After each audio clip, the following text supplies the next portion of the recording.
Hey, everybody. Welcome to the B2B Revenue Leadership Podcast. Hey, what we do on this podcast is talk about what B2B sales and marketing leaders, operators, and experts are doing today to really break through and grow their businesses at exponential levels. Let's get it in the interview. At the end, I'll give you an update on my courses, and you can check out my website at b2brevenue.com, and it's Brian G. Burns on LinkedIn. Hey, Mike, welcome to the show. As a way of getting started, tell us about yourself. Hey, thanks, Brian. It's great to be here. So, as you said, I'm Mike Cohen, and as you know, we've known each other for a while. I think going back to about 1997. I'm a career recruiter. Started in the field in 1995 with a company called Data Finders, which had been in business since 1975. So, went to work for a couple of great guys running the firm. Got to really be trained on what it means to be a recruiter and how to operate as a recruiter from just industry leaders, and have developed a career out of basing my business on relationships with salespeople. What we recruited was, and what my career has been focused on, is working with salespeople, mostly in the technology industry. I've also spent some years in the banking and finance industry, but throughout the different markets, my career has revolved around working with the people that drive revenue, that create the business for companies. And that's what I've loved specializing in, because ultimately a recruiter is a salesperson. So I feel like I'm in one type of sales and I'm working with people in their type of sales, and we partner together. Yeah. Because as I've heard you talk about so many times with you and your interviewees on your shows, the bottom line is salespeople that put the needs and the benefits of their clients ahead of their own, that's who wins. And I've come to learn that in recruiting, that's all there is. Yeah. There's just so many great salespeople out there, aren't there? There's a few. I've got to work with many, especially many in the Maryland area. There's some good ones down there. But for the most part, I found there's a lot of pride in salespeople, pride in what they do, pride in developing their craft. And as I know you've also talked about a lot, it's a meritocracy. And it's nothing other than that. You can find some large enough firms where there's kind of places to hide in sales and ways to make a career. But as you always talk about, if you want to be an A player, if you want to get down to what makes an A player from a B player, and that's what my clients are looking for me to help them with, is discerning between those. There's no place to hide in sales. It comes down to the numbers and to developing your craft. And the best salespeople I've learned from, and I've met and gotten to know, never stop learning, never stop wanting to be better, because that's what drives them, right? There's always opportunity for that.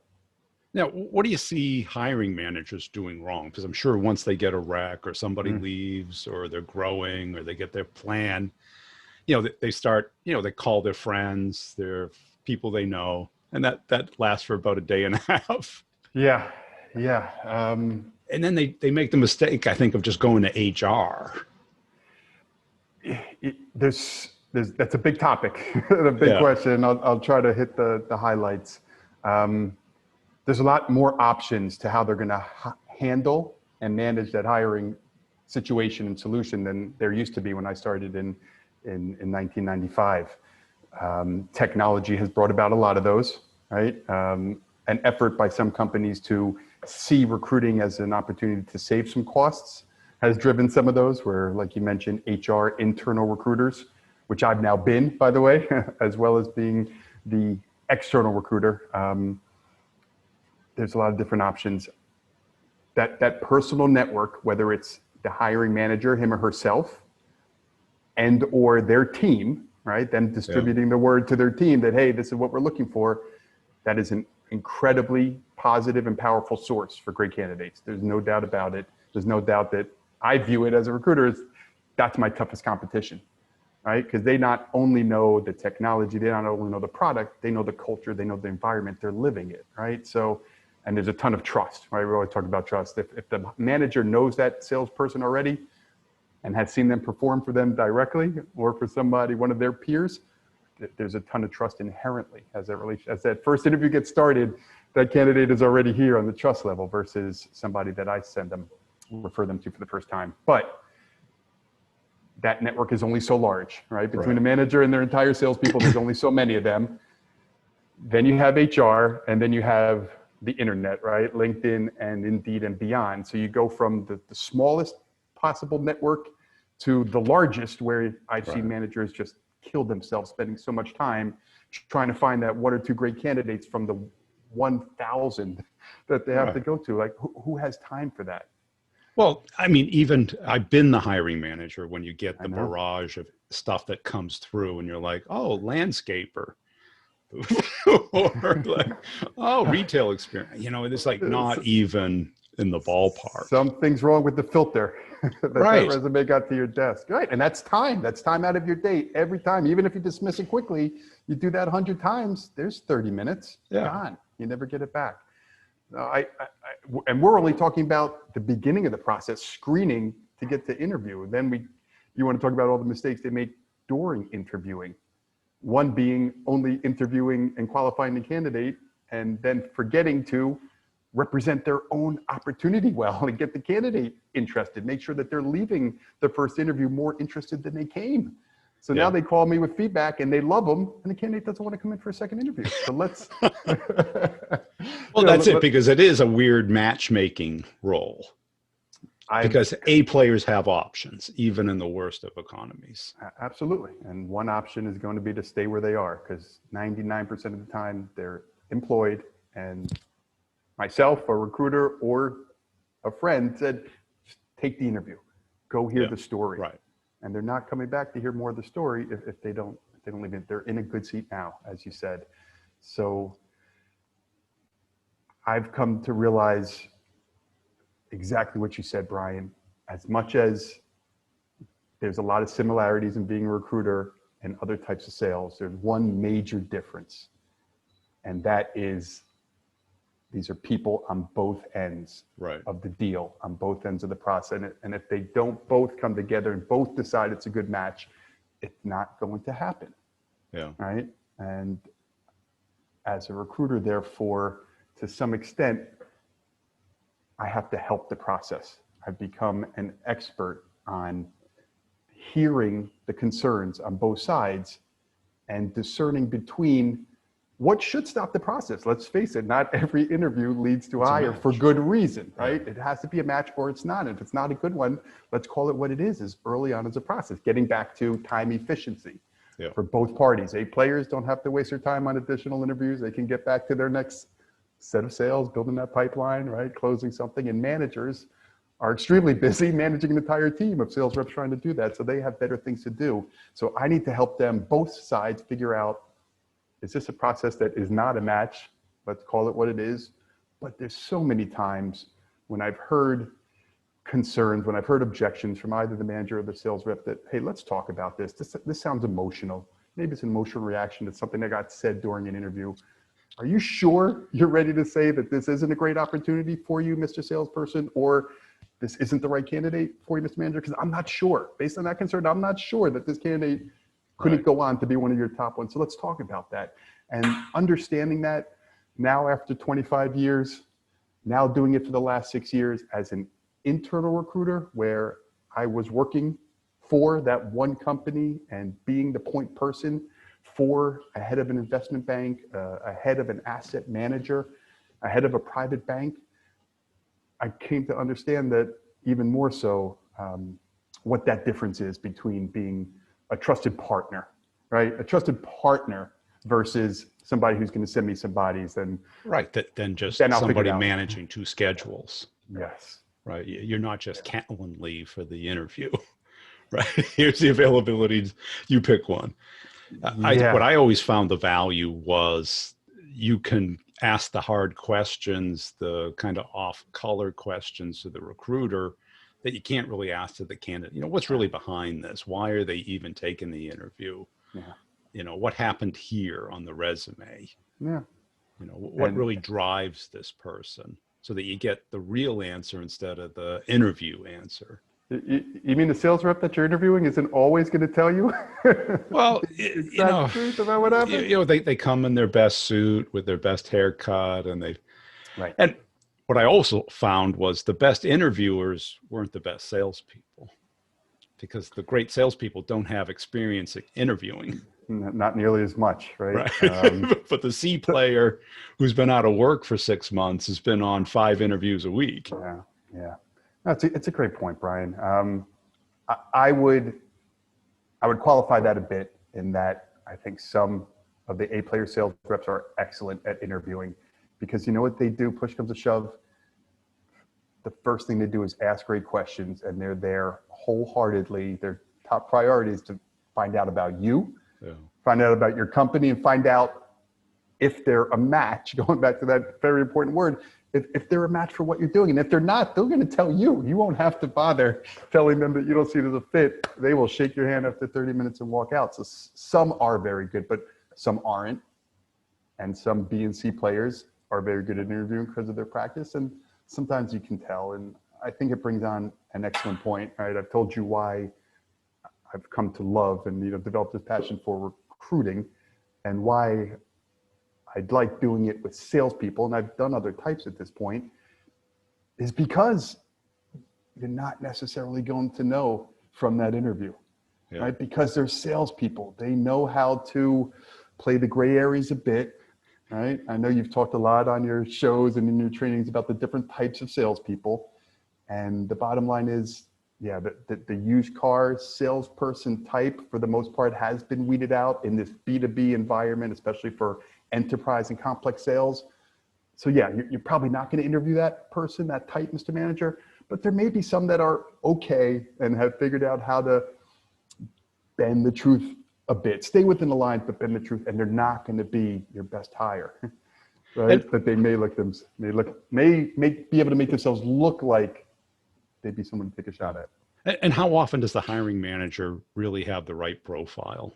When you hear the profile, you're like, that's really not what you want. Yeah, great question. I've found a lot of value that I can add comes from me asking some good questions during that meeting to talk about the role, right? Yeah. What it is you're looking for? What are the core drivers of needing this person, and what's made them successful? And let's face it, how often is that hiring manager really writing the written version of that job description and profile that's up? Which is usually worthless. Yeah, it's coming from HR. Right. What do they do? They cut and paste from last year or someone else's. Yeah. So let's have that conversation. So I've had to fight, kick, and scream. I'll go as far as begging managers to. We need some time together before we start this. Right. And that time, that 30 minutes, will save us so much time throughout the process of having me send you wrong people that, because you trust me, because we're working together, you're really going to read those interviews, and you may end up, read those resumes, and you may end up interviewing some of those candidates, and they're going to be wrong. So let's get this right. Let's start us both off down the right path. And let me take some advice, because ultimately we're looking for a salesperson. So this is about, what do you sell? Who do you sell to? Right. Who are your point of contact? Not just the name of the organization, whether it's Fortune 100 or it can be any type of small to mid-sized business, but who do you sell to within the organization, right? Mr. Manager, tell me about who they're going to have to get in front of. Is it top down? Is it manager up and get referred up only at the right time? Let's get these things covered in front, and let me go find you the salespeople that have been selling that same way that you're looking for. And I know that with a little bit of time, I know how to get to the right story, and the one that'll help me identify the right people and help you be interviewing the right people from the start. Because it's an enormous time sink. You're trying to build a team. And usually it happens all at once. Yeah, so think about the different scenarios, right? You're a manager with an established team that just lost a rep and you have one person to hire, or you're the new VP of sales for XYZ pre-IPO that just got seated and you need to hire 20 people. Right? Or you're somewhere in between running your region. Anywhere from 1 to 5 salespeople at a time can take up so much of your day, and it's not your only job. It's actually not what you're there to do. Right. You have to be producing. You might be a selling manager if it's, in some scenarios, including a startup. So if there's not an inherent desire to use your time efficiently during this hiring process, something's probably wrong. Like, why aren't you busier? Right. And the worst thing you can do is lower your standards, because that's going to come back in 9 months. You're going to find out, boy, was that a mistake. Yeah. Going back to my earlier comment, like some time up front can save you a lot of time later, like exponentially more wasted time if you get this wrong. It's a terrible outcome to, and I think a lot of people today are trying to make up for it in volume. And it's available, right? I started in 1995. There was no internet. There wasn't email, right? There was handwritten notes on a file about somebody, and we picked up the phone and we called people, and we got referred to people we didn't know, and we cold called, and we got to know people, and that was our only option. That was the only information available. I can't tell you how many interviews we set up, believe it or not, without the hiring manager having the resume. Can you imagine that, Mr. Manager, today? Because the A rep didn't have time to update it. And he wasn't it was 4 years old. And trust me, they don't read them anyway. So, exactly, yeah. So I've actually made managers go through the resume review with me. Like, let's do this. I want to see what it looks like as you go through that resume, and hold their hand to the fire. Wait a second. Hold on. Let's get back to that point. So think for a second about the change in the information flow and the change in the information, level of information available to these hiring managers from 1995 to today. Back then, they literally took interviews with some handwritten notes that I gave them on our call, prepping them for this candidate, right? Now, you have the other end of the scale, like you were saying, Brian, where if you want to spend time, if you want to comb through the web and do your own searching on LinkedIn, or have your HR people send you 100 profiles that kind of look good based on this summary on their LinkedIn profile, or download resumes from Indeed, you can. None of that was available back then, right? So it really is about a decision as to how you want to go through the process and how much of your time you want to spend just before you even get started with the interviewing. Yeah. And that's it, because I talk to sales VPs all the time, and I always ask, if you were presented with an A player, would you make a rec? And nobody ever says no.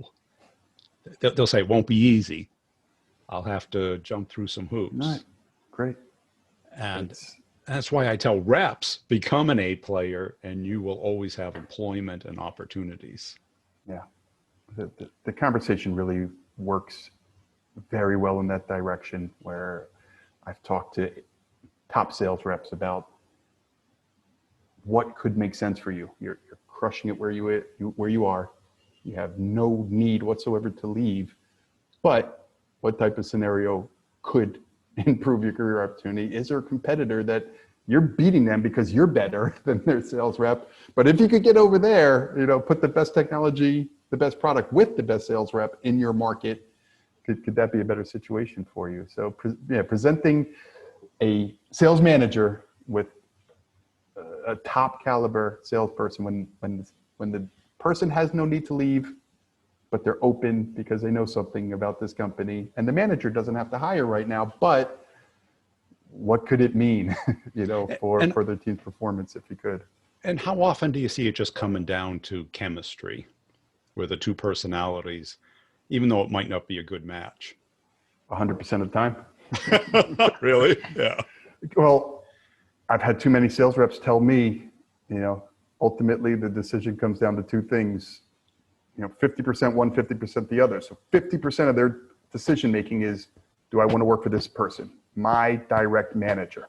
Yeah. That's half of it. And then the other half is everybody else in the company, and the product, and the territory, and all the numbers. Half of it is the person that they're going to work directly for.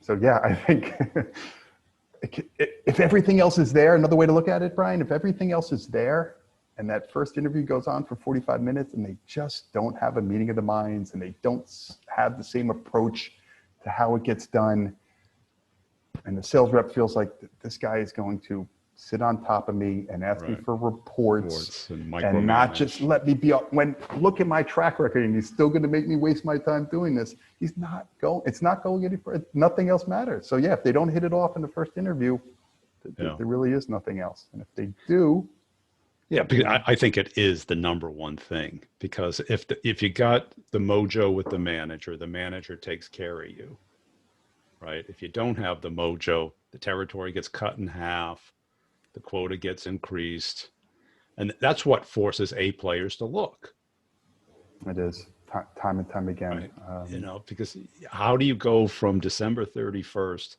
at 15% commission to January 1st at 3% commission? Now you have to share your engineer. Your territory is half as much. You got to train the new guy to take over the business that you build. Yeah, it's a hard scenario. I think you and I both know that the sales manager with the best intentions may receive some external factors, may receive some orders from above that are going to force him or her to make some of those changes. And the best sales reps need to believe that their manager will do everything that they can, Yeah, right, to not make those changes for no reason and to protect them as much as possible right. when some changes have to be made, and not just say, if I double my sales team and cut the territories in half, then that's growth, Well, right? they also look at everything should be equal. Well, this is America. Not everything is equal. You know, if one rep is 200% a quota and three are at 50% a quota and they hire a new rep, whose territory gets cut? Yeah, These things that a great manager knows how to do, where they get rid of the bottom three, or maybe yeah, it's the territory. But to retain A players, you have to have that mafia strategy, where mafia strategy, yeah. where it's loyalty, Yeah, right? You know things are going to change. You have a sit down. You may not be happy, but you know it's the best out there. And you've seen it certainly, in the DC area. There's been a couple of mafias that go from company to company, yeah, right? They yeah. bring along the same players, they cook the comp plan, they cook the equity, but it works because there's loyalty and longevity and trust Trust. already built. Yeah, Yeah. yeah. They don't have to waste time with any extraneous factors that aren't going to do anything but help them produce. Right? They're all there with the same mindset, Yeah. and it gets back to how do we work as a team to get this done. So yeah, I think we've both seen through the years what works, right? And now Right. you've built a business on helping people define and focus on what works. And we've seen plenty of examples that are just astounding as to why people made these decisions that are clearly contrary to top producing and going to maybe chase away their top performers. And plus, you're in a business that a lot of hiring managers really don't understand because they probably haven't had a good experience, because they get a lot of people calling, emailing unsolicited Yeah. resumes. The barrier to entry for recruiters has dropped, right? Right. From 1995 till now. You had no choice but to pick up the phone then, and now I'm a recruiter. I can go up on LinkedIn and I can find some profiles and send them to you. And I can do that whether I have a week's worth of experience or 20 years. So I've come to believe that identifying some profiles that might be correct, right, is table stakes. Yeah. And anyone can do it. So hiring manager, if that's what you're going to base your decision on, who to work with and how to work, you should reconsider. When the recruiter gets that top caliber prospect, that potential candidate of yours on the phone, because they're not taking the interview through a LinkedIn message, they're probably not even going to respond. They're probably not even going to see it. Again, focusing on the best. Probably not even going to see it. If they do, they're not going to respond if they don't know the person who sent it. Yeah. So then you're going to send an email, right? You're going to guess, you're going to use some app, you're going to guess at what their email address is, and then you're going to send them an email to their work email, again with the same message. So the bottom line is, for the interview to have a chance to take place, with that top caliber player who's not looking, the recruiter's going to have to get on the phone with them. Yeah. Okay. So yes, any recruiter with any amount of experience, regardless of the fee that they're charging, right? Whether if you're going to go for value and base it on, you know, what are you going to charge me for a fee? Yeah, they can probably identify some of those right profiles, because even A players are putting their profiles on LinkedIn, because you just never know who contacts you when they see your profile, and that's the right thing to do. So yes, they're going to be able to identify them, but are they going to be able to communicate the story about the opportunity you have such that that top caliber salesperson takes the interview? If they don't, Mr. Manager, Mrs. Manager, nothing good happens. You never have the opportunity to tell the story for yourself. And how is that helping you to only interview the rest of the candidates that will take it? You still need the matchmaking, right? Because what do you do after the interview? Talk to both sides and you reconcile it. You reconcile the feedback, getting back to what I was saying earlier. Yeah. Is this not a match? No problem. Or not, right? Exactly. Is there a misunderstanding? Yeah, let's not part ways over misunderstanding or over an emotional reaction. Let's get this down to what is most important. So yeah, I was focusing on the fact that anybody can show you some of the right profiles. Only the right recruiter can get the best salespeople that are a good fit, that do the same type of sales process that you need the people to do, and give you the chance to have that first interview. And then from that end of that interview on, as you said, Brian, when there's some level of interest on both parties, that's when the real fun starts. Right. That's when you need an advisor. You need the prenup, and then you need the ceremony, right?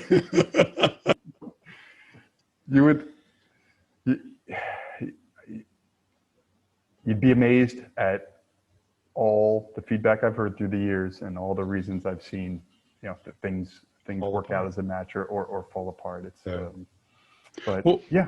What advice would you have for a sales leader who wants to build a great team and doesn't want to waste their time? Work with a great recruiter. Yeah. Is that a little too biased? Yeah. Spend some time truly focusing on what that means. Your great team, sales leader. What are the core characteristics? What are the core qualifications you need? And trust somebody enough to give them the time to communicate that. And then trust them enough to hear them out about at least one or two candidates during the process that don't fit every X and O that you're looking for. You're going to have some of those candidates that look perfect on paper. Yeah. If there's a candidate that is the best salesperson, one of the best salespeople, but may not have sold the exact same product, may not have sold exactly into the prospect base that you're looking for, give that person a chance. Take the interview. I've seen so many times where the better salesperson outproduced the better fits on the team. The sales reps that came into that team having sold a competitive product, having already broken into Marriott when you want to sell to Marriott. But the best salesperson outproduced them because product can be learned, right? Client relationships, prospect relationships can be built. That's what the best salespeople do. Right. So that would be probably the 2 points that I would touch on. I think you're going to need to trust somebody to get your story right. You're going to need to get that story delivered right to the right candidates. And then take an interview or two with someone who's just, their track record is just incredible, and they're really interested in selling this product. There's something about it that is going to have them come into selling for you with just a little bit more fire about it. All sales reps are hungry. They're not supporting their families if they don't get after it every day. We all know that, but there's still different levels. Cool. Great, Mike. This has been fun. Where can people go to connect with you? So Mike.Cohen at 2pointconsulting.com. My LinkedIn profile, of course, I'm up there, Mike Cohen. There's a lot of Mike Cohen, so maybe try the email.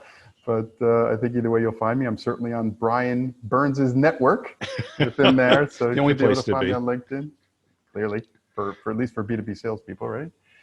But But yeah, my email would work great. My phone number is 201-362-3226. I'm here based in northern New Jersey, right outside New York City.